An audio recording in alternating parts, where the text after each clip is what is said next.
Hello everyone today. Thank you so much for coming back. Today we're gonna go over my favorite room in my entire house. It is my dining room. And I have worked so hard to get this room right, and I've made so many mistakes. So if you're thinking about redoing your dining room, then please let me help you, because I don't want you to waste money the way I did. So I'm gonna show you exactly what I did to get this look. So here is the before of my dining room, and here's the after. This is the now. And I am so excited to go over everything with you.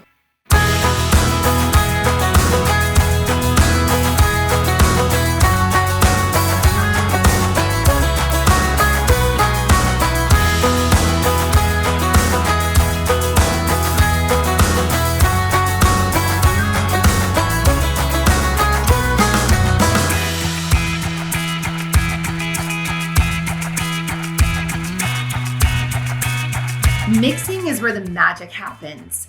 That is where it kind of like starts to come alive and it doesn't fall flat. First, this style of room, because the style of the room will show you how it's mixed to give you a different vibe. Okay, the way I would describe my dining room would be formal meets casual, or traditional meets farmhouse.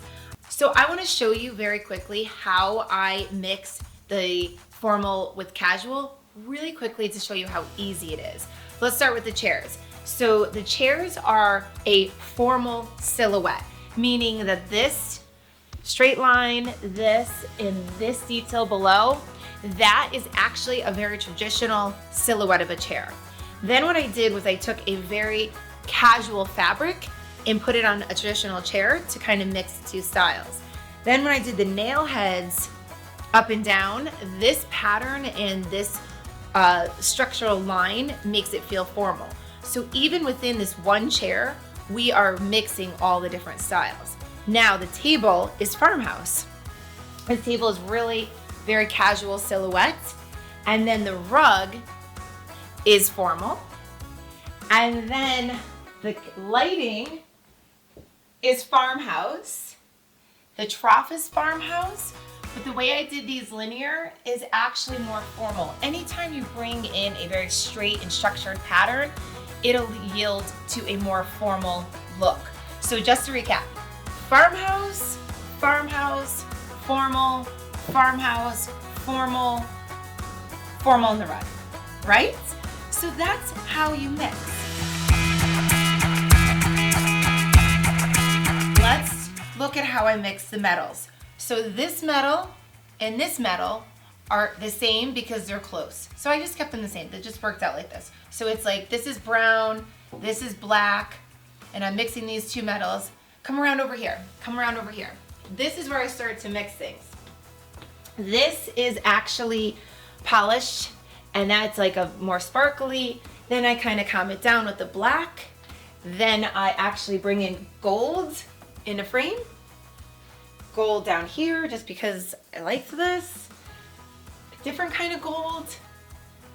And then black rods for the shade.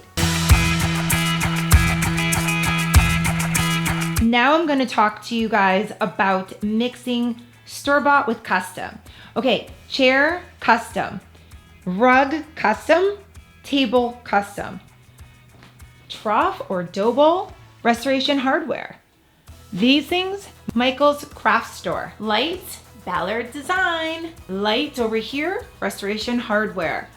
Curtains, Hunter Douglas in the woven shade. Pottery Barn in the panels.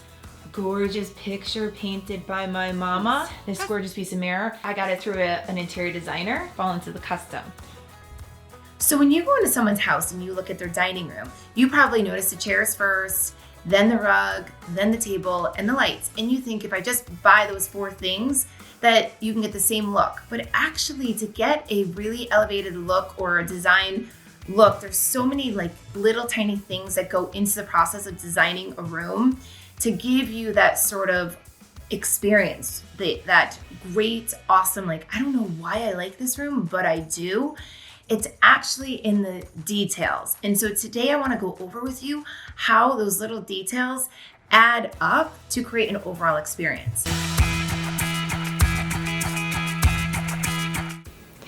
Okay, so we're gonna talk about the chairs first. Now, when I bought these chairs, they didn't have any fabric on the top, and then they had leather on the bottom. And I was so excited to get these chairs because they were oversized and tall and plush and comfortable. When we moved in, I didn't have a ton of money to go and recover all the chairs, so I left the bottom and I just recovered the tops in this very like flirtery pattern. And then every time I tried to do a tablescape, the pattern on my chair would crush my tablescape. Whatever runner I brought in, whatever tablecloth I bought in, whatever flowers I used, the pattern fought every tablescape. So after a few Thanksgivings, I just so sick of the pattern that I just wanted a blank slate. Now, it is really important that you know if you are going to bring a pattern into your dining room, that every time you design a tablescape, that you will ever have to have a very quiet one, or that you will have to contend with that pattern. So I don't necessarily recommend putting a pattern on my chairs. I recommend putting a pattern on a rug if you want to bring a pattern, because on a rug, the table breaks it up and the table is a blank slate. So there's that separation, so your tablescapes are good. But back to the chairs. So I decided to go all white. This is the Crypton Nomad fabric, which I will link it to below. Okay, so let's get in to if I let my kids sit on these chairs. This is a Crypton kid-proof fabric, but as you can see, my chairs are pristine. And no, let's just get real. I sweat out gatherings. I mean, we use it and I love it. Here it is set up for Thanksgiving. As you can see, there's no chair covers, which are an option, but with kids, I'm like, it's just gonna go right through that chair cover, so let's just go for it. But I do a kids table in my foyer, and that's where the kids eat. They're close enough, but they eat over there.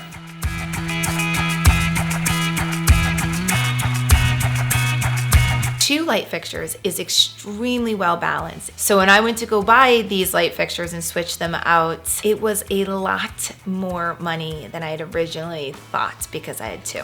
I have pendant lighting, I have accent lighting, I have more accent lighting, and then I brought these two lights in from Restoration Hardware and I light them up at night and it gives the most cozy vibe ever. When you are in your dining room, you might want to think about bringing in freestanding lights so then you can bring in that cozy feel.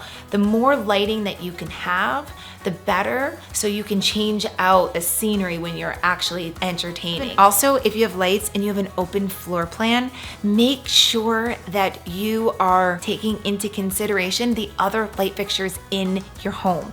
So I went with a dark glass finish, and then in my kitchen I went dark, but hold on, I'll show you my kitchen lights. Here, see how they kind of have that dark wrought iron, and then they have the shade to kind of calm it down, and then see how these are dark and those are dark. They're similar yet different, and that's what you're looking for. You want them to sing to each other. You don't want them to compete with one another. You want them to be very similar. So when you're picking out lights in an area, you have to match something.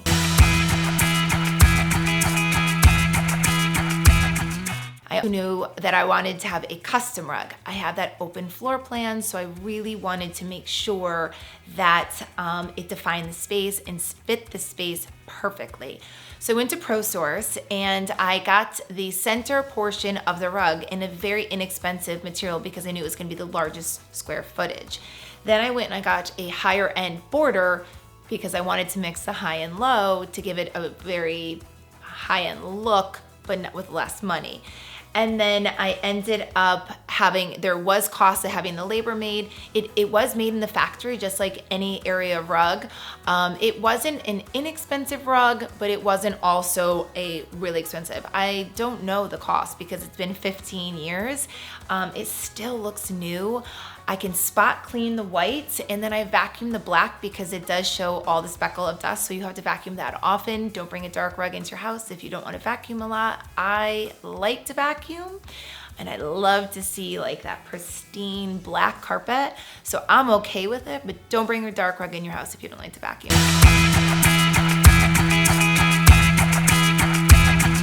I want to talk to you guys about my dining room table. It is made in Vermont, and it means a lot to us because my husband and I met in Vermont, got married in Vermont, bring our kids to Vermont. Even though we live in Connecticut, we travel to Vermont on a regular basis, and we're avid snowboarders. So this table meant a real lot to us because it's also made out of Vermont pine. But here's where I kind of messed up, and I don't want you to make the same mistakes that I did. So with a custom item, sometimes you get the size right, but then you don't think of the tablecloth. So I made my table 120 inches, which is great, fills the room, very big, chunky piece. However, most tablecloths are like 84 or 120, which means the tablecloth ends up being right to the edge. So every time I have to go and buy a tablecloth, I have to buy two and overlap them. Not a big deal. It could be a game changer for you guys. So when you're picking out your table, be mindful of tablecloths. Another thing about this dining room table is I made it extra wide. That is such a plus because I knew I wanted to do an amazing tablescape down the center, and I wanted the two place settings to have enough room. So I went extra wide on the table. So the stain of the table, this is where custom kind of does have its downfall. It turned out orange. Every piece of woodwork in my house when I was doing it turned orange. I have no idea why. I think I have a clue.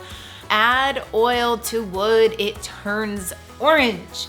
I didn't know that when I was doing my home. So when the table came, it was a lot more oranger. Now I kind of like it. It's this camel look, this camel color I'm looking for.